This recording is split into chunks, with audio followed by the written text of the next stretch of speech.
It was a rainy evening in a small town. The hall smelled faintly of old wood and coffee. Rows of people filled the seats, their eyes glowing with quiet anticipation.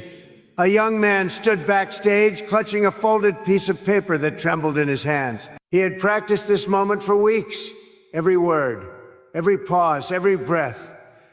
But now, with the light spilling through the curtains, his throat felt dry as dust. He took one slow step forward. The sound of his shoes against the wooden floor echoed like a heartbeat. The room grew silent. He could feel the weight of 100 eyes waiting for him to speak. For a moment, he stared at the faces before him. Some were smiling, some were blank, and some were already judging. He felt the sting of doubt pressing against his chest. The paper in his hand felt heavier than ever. He unfolded it, but the words seemed to blur and fade. He could not remember a single line. His lips parted, yet no sound came out. The audience shifted in their seats. Whispers moved like ripples through water. He wanted to disappear. He wanted the floor to open and swallow him whole. But then, from the back of the hall, a voice called out softly, "Take your time." It was a woman's voice.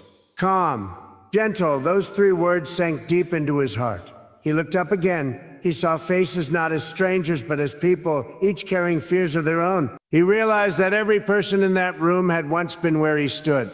Afraid, uncertain, exposed. His breathing slowed, his shoulders relaxed. And in that silence, something changed. The trembling in his hands began to fade. He folded the paper once more and placed it on the podium. This time he spoke, not from the page, but from his soul. His voice was low at first, then grew stronger. He spoke about failure. He spoke about dreams that seemed too far to reach. He spoke about the courage it takes to stand when everything inside you wants to run. The audience stopped moving. They listened, not to the perfect rhythm of practiced lines, but to the truth in his voice. Different now, alive, warm, awake. He could feel their energy, their understanding, their connection. Every word he spoke began to weave a thread between him and them. It was no longer a speech. It was a moment of shared humanity. And when he finished his last sentence, the room was utterly silent. No one clapped, no one moved. They simply stared at him, speechless, as if something deep within them had shifted too. He looked out over that sea of faces, his heart pounding with a mix of relief and wonder. In that stillness, he realized something powerful about fear, truth, and the reason we speak at all. He took one step back from the microphone. The silence in the hall was alive. It was not empty. It was full of emotion, of reflection, of something words could no longer contain. He could see tears glimmering in the eyes of the people who had once been strangers. A woman in the front row held her hands close to her heart. A man who had looked bored at first now leaned forward, staring as if the world had just shifted before him. The young man felt his pulse thundering in his chest, but it was no longer fear. It was power. He had not come here to impress. He had come to connect. And he finally understood that connection does not come from perfection. It comes from honesty. For years, he had believed that strength was found in flawless performance. That confidence meant never showing weakness. But in this moment, as he stood trembling before a silent audience, he discovered the opposite. Vulnerability was not weakness. It was courage in its purest form. He remembered his first attempt to speak years ago. He had been laughed at then. He had forgotten his lines, stumbled over words, and walked off the stage humiliated. That memory had haunted him, whispering that he was not good enough. Yet here he was again, standing under the same bright lights, facing the same fear, and something within him had changed. Because this time he did not run from it. He stood in it, he let the fear stay, and through it he found his voice. The audience began to clap, slow and uncertain at first, then louder, rising like a wave that filled every corner of the hall. But he was barely aware of the applause. He was lost in the quiet revolution happening within him. He smiled, not for the crowd, but for the boy he once was. The boy who had been too scared to speak, too scared to be seen. He whispered silently, "We did it." After the event ended, people gathered around him. They did not ask for advice. They did not ask about his success. They shared their own stories instead. One woman told him how she had given up her dream of becoming a teacher because of fear. A man confessed that he had never spoken about his father's death until that moment. Another young student said, "You made me believe that being afraid is okay." Their words hit him like waves of realization.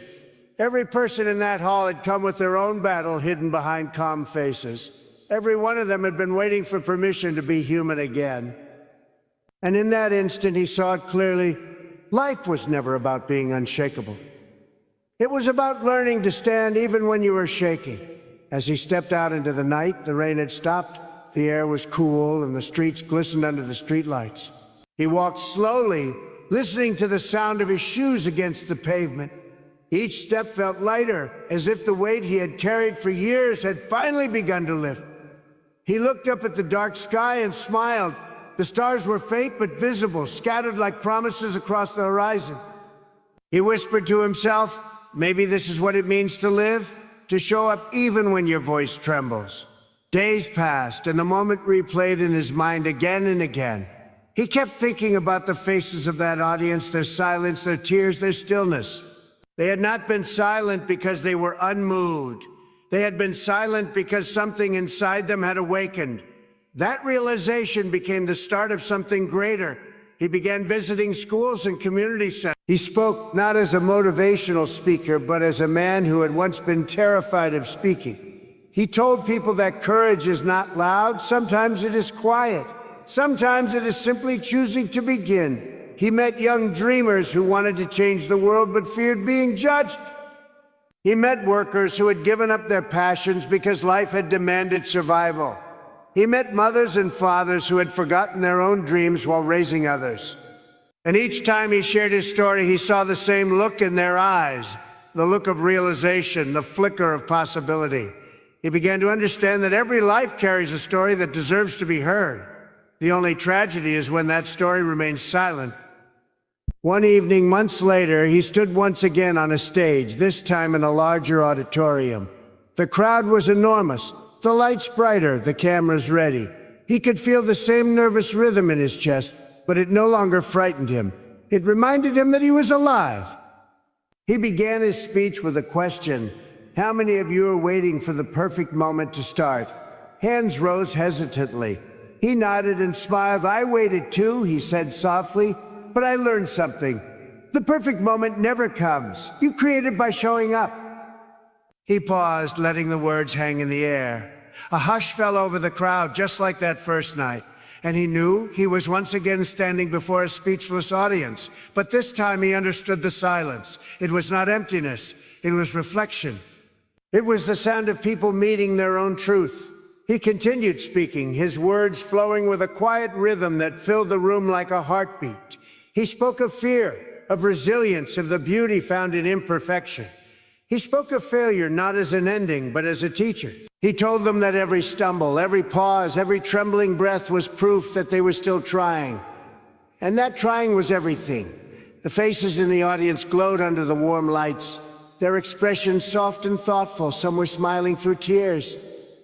Others sat frozen, lost in their own silent reflections. He watched them carefully, realizing that he no longer needed validation.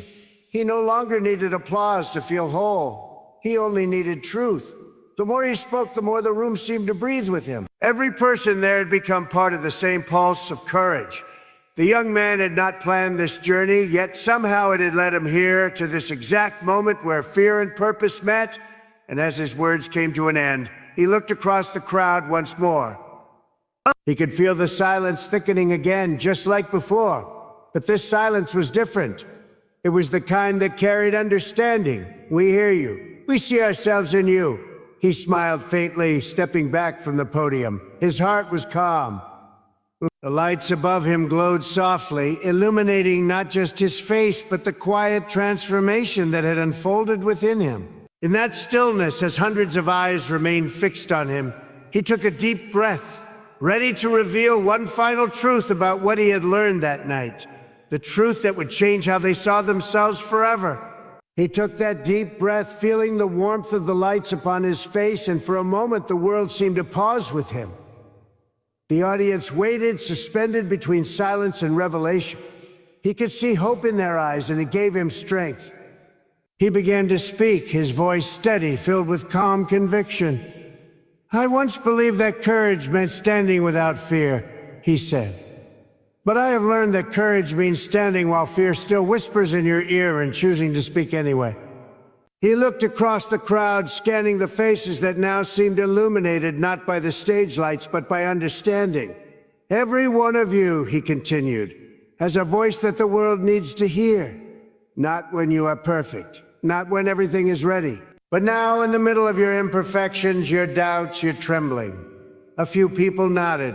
Some wiped their eyes. Others simply listened, completely still. He took one more step forward, his words flowing like a promise. "The day I stopped trying to impress others," he said, "was the day I began to inspire them. The moment I spoke with honesty instead of confidence was the moment I truly connected. Do not wait to feel fearless. Do not wait to be ready. Just begin." He paused, letting the truth of his words sink deep into the quiet hearts before him. Then he smiled gently and added, "Because someone out there is waiting for your story. And your voice, your trembling, imperfect, beautiful voice, might be the one that gives them the courage to begin their own." The hall fell silent once again, but this time it was not the silence of hesitation. It was the silence of realization, the kind of silence that happens when hearts awaken.